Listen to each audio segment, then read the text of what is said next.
There are no closer allies than the U.S. and Israel, but you wouldn't know that today.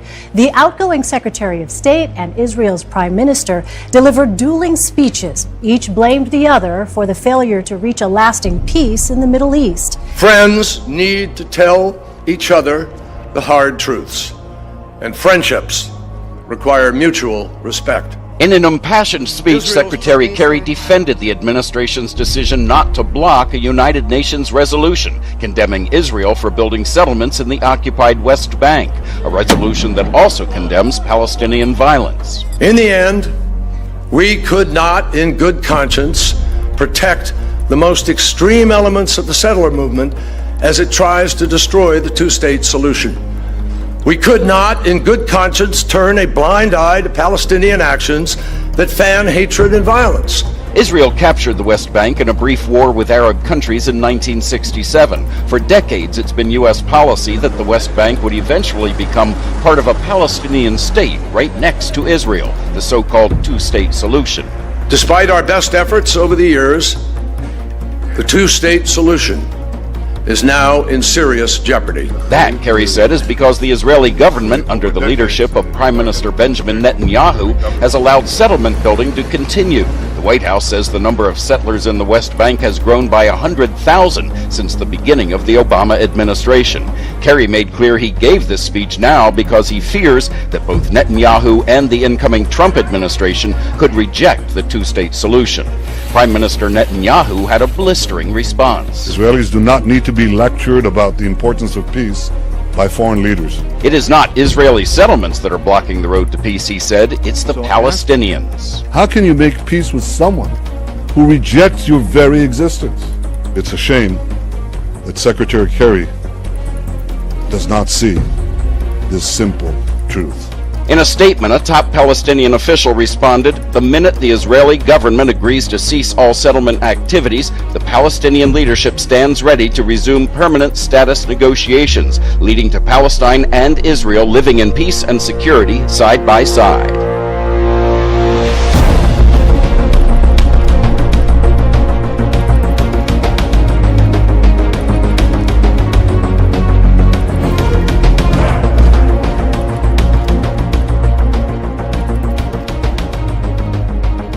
Israel's now preparing itself for even more maneuvering at the United Nations against the Jewish state led by the Obama administration before ending its term in January.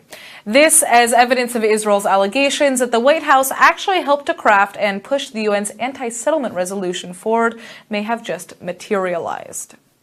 An Egyptian paper just published what it's claiming are the actual transcripts of meetings between U.S. Secretary of State John Kerry and senior Palestinian negotiator Saeb Erekat earlier this month. If the documents are authenticated, they confirm Jerusalem's allegations that Washington and Ramallah were conspiring against Jerusalem. Kerry is said to have told Erekat that the White House would definitely back the Palestinians at the Security Council. One Israeli official says that as it appears in the Egyptian press, the protocol tallies with what they already knew, and that this is just a tip of the iceberg of U.S.-Palestinian collusion. Israel is concerned that Kerry will push his vision of a two-state solution in his address later today, as well as at the Paris Peace Conference in January, that Israel has refused to attend. The fear is that such a framework may also be entrenched in yet another resolution the UN Security Council will try to force on the Jewish state. Other explosive allegations found in the transcripts include U.S. diplomats expressing mistrust of the Israeli Prime Minister and Donald Trump, even going so far as to call the president-elect dangerous. President-elect Donald Trump made a brief appearance outside Mar-a-Lago just moments ago to offer his take on Secretary Kerry's Israeli policy speech. After days of criticizing the Obama administration for turning their back on our ally Israel, the president-elect says he spoke to President Obama on the phone and they had a nice conversation, but he didn't have anything nice to say about Secretary Kerry's 70-minute-long speech about Middle East peace. The UN has such tremendous potential, not living up to its potential. There is such tremendous potential, but it is not living up. When do you see the United Nations solving problems? They don't. They cause problems. So if it lives up to the potential, it's a great thing, and if it doesn't, it's a waste of time and money. He has to wait another 3 weeks to take the oath of office, but the president-elect isn't waiting to do some diplomatic triage. Tweeting today, quote, "We cannot continue to let Israel be treated with such total disdain and disrespect. They used to have a great friend in the U.S., but not anymore. The beginning of the end was the horrible Iran deal, and now this. UN. Stay strong, Israel. January 20th is fast approaching." That two-part tweet caught Israeli Prime Minister Benjamin Netanyahu's attention. His official account tweeted back gratefully, quote, "President-elect Trump, thank you for your warm friendship and your clear-cut support for Israel." The Obama administration is ramping up plans to punish Russia for interfering in the election as President-elect Trump ramps up rhetoric over what he calls roadblocks from President Obama. All this with just 23 days to go until the inauguration. A parting shot at Putin. That's what some are calling the White House's decision to hit the Russians with a new wave of economic sanctions for cyber hacking during the run-up to the 2016 U.S. election. Sources tell Fox News that punishment could come as soon as Thursday, though some GOP lawmakers are questioning the timing of the administration's decision. Here's what I would prefer. Let the new Congress and the new president deal with Russia, pass new sanctions much tougher than the ones we already have. It's the latest in a series of major moves by President Obama, who's just weeks away from leaving office, but has remained aggressive during the lame duck period. From barring states from denying federal money to Planned Parenthood, to a permanent ban on energy development in parts of the Arctic and Atlantic Oceans, and scrapping a dormant registry for male immigrants from a list of largely Muslim countries. Analysts believe this is just the sort of late flurry that critics were worried about. The only reason to destroy those regulations is to delay any effort of President Trump in carrying out his campaign promises. It's something like General Sherman burning his way through the South and leaving nothing but scorched earth in his path. Turley further explained the new sanctions against Moscow could paint President-elect Trump into an uneasy corner. Undo the heavy-handed sanctions and be seen as Putin's puppet, or leave them in place and sting the Kremlin just when it was believed a diplomatic thaw might be in the offing. Mr. Trump has certainly noticed the president's shift in both tone and action, tweeting, "Doing my best to disregard the many inflammatory President O statements and roadblocks. Thought it was going to be a smooth transition. Not."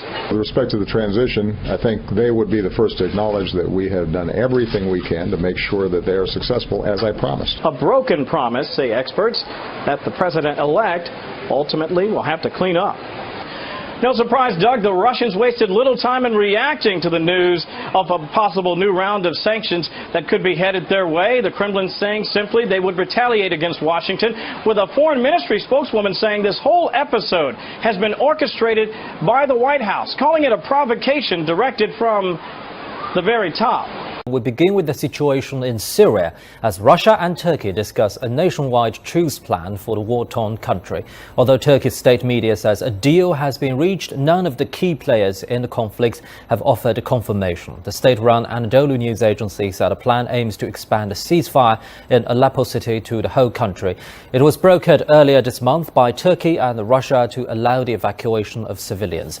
If the deal goes through, this would form the basis of upcoming political negotiations between the Syrian government and the opposition. Turkish President Recep Tayyip Erdogan made no reference to the plan, while the Kremlin said they did not have enough information.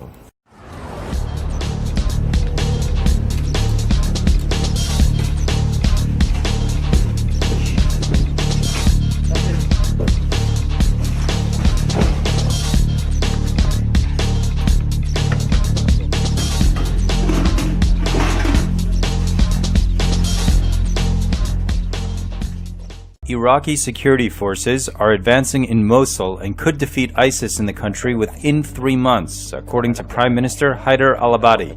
His comments came as Iraqi forces prepare for the next phase of military operations in Mosul. Since October, a coalition of Iraqi-led forces, including the Iraqi Army, counter-terrorism forces, federal police, Kurdish Peshmerga fighters, and Shiite-led paramilitary forces have tried to end ISIS's brutal rule in Mosul. The battle started as a rapid push into the city, but transformed into a block-by-block war, with ISIS now inflicting high casualty rates on advancing Iraqis.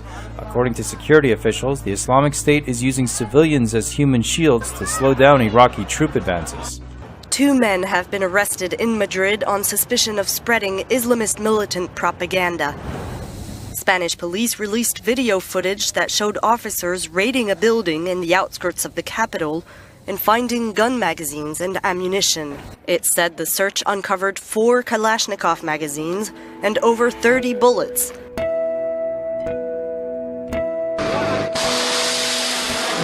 Iranian armed forces continue with their large-scale air defense drills on the country's southern city of Bushehr. The maneuvers entered their third and last stage on Wednesday with the successful test firing of mid-range and long-range missiles. The domestically developed Mersad air defense system was employed to fire Shalamche mid-range missiles for the first time since the Iran-Iraq war, while Ofoq airborne fire control radar directed the operation in Khark Island. Later in the day, Khatam al-Anbiya air defense base successfully tested Talash missile defense system, as well as a modified version of the long-range surface-to-air S-200 missile. North Korean leader Kim Jong-un is going into 2017 with 2 things that look ominous for the rest of the world. He's tested a nuclear weapon, and no one knows how willing he would be to use one in anger. North Korea conducted 2 nuclear tests in 2016, including its most powerful one ever in September. According to the Kim regime, that test put North Korea's nuclear program in its strongest position ever. State media said the test enabled the country to produce a variety of smaller, lighter, and diversified nuclear warheads of higher strike power. Western experts fear that could expand the range of North Korea's nuclear weapons, possibly putting Alaska, Hawaii, or even the U.S. mainland in danger.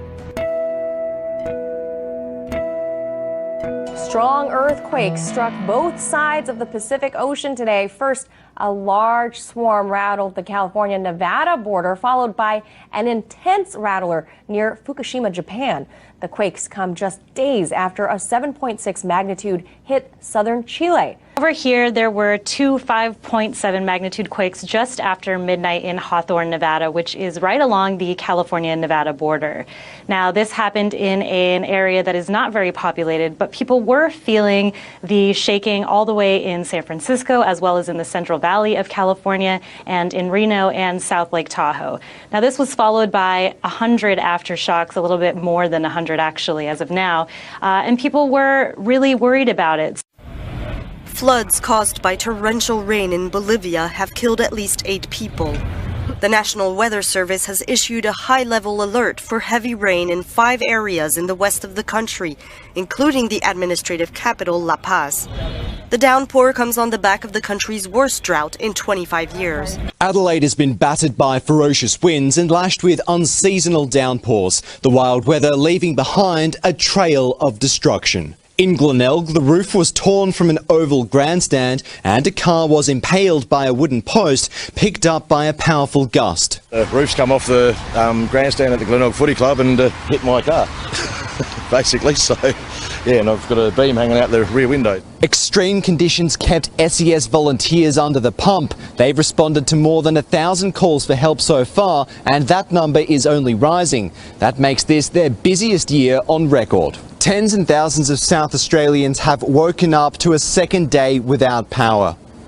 A massive storm caused severe damage to the network on Wednesday morning, uprooting trees onto power lines right around the state.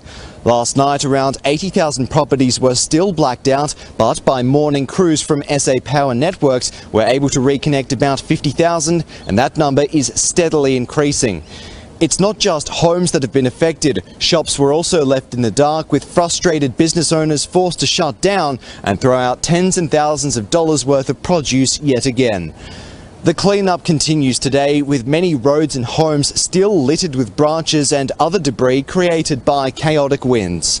The stormy weather in Israel this past week wreaked havoc to both the present and the past. In the Tel Dan Nature Reserve near the Lebanese border, the rain collapsed a First Temple period wall. The immense amount of rainfall made the soil expand behind a section of the stone wall, and eventually the wall collapsed. Archaeologists hope to restore the wall made of original and reconstructed stones within a few months. Tel Dan is identified as the ancient city of Laish, inhabited by the tribe of Dan after they migrated from the coast due to the constant attacks by the Philistines. In other weather-related news, the Golan Heights received more snow than usual, and an Israel flight from Eilat was hit by lightning and forced to make an emergency landing in the resort city. There were no injuries reported. The drought tore through much of East and Southern Africa. In Somalia's semi-autonomous regions of Somaliland and Puntland, it led to the death of livestock, a lifeline for pastoralists. I am 8 years old, and in my 8 years of life, this is the first time I've seen a drought this bad.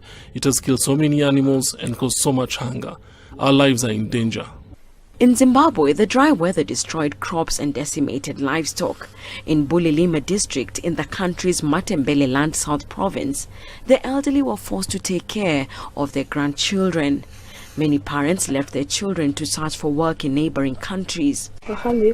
Mom went to South Africa to look for work. She has not sent anything back since she left. She phoned twice to say she has not yet found work. In Malawi, about 2.8 million people were at risk of hunger after floods and drought hit the staple maize crop, reversing gains made in reducing rates of malnutrition over the past 2 decades.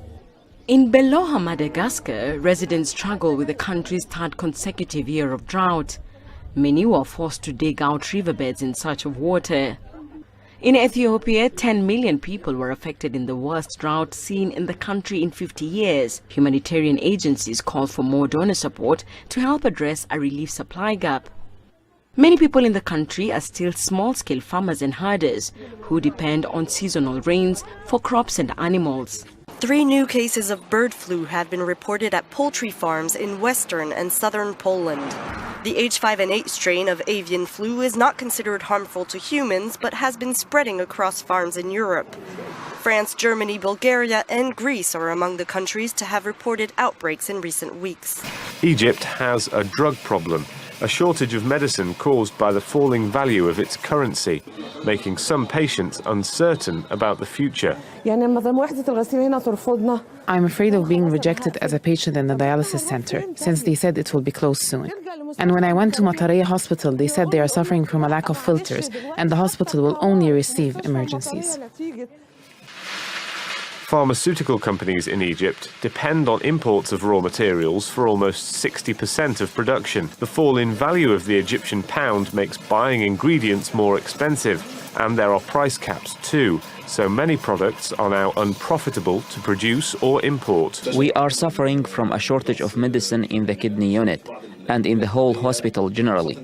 And recently we have been forced to pay roughly twice as much on the black market due to the lack of supply through the normal channels. The central bank's devaluation of the Egyptian pound against the dollar and the pound's plunge to the dollar caused severe losses to both medicine importers and manufacturers.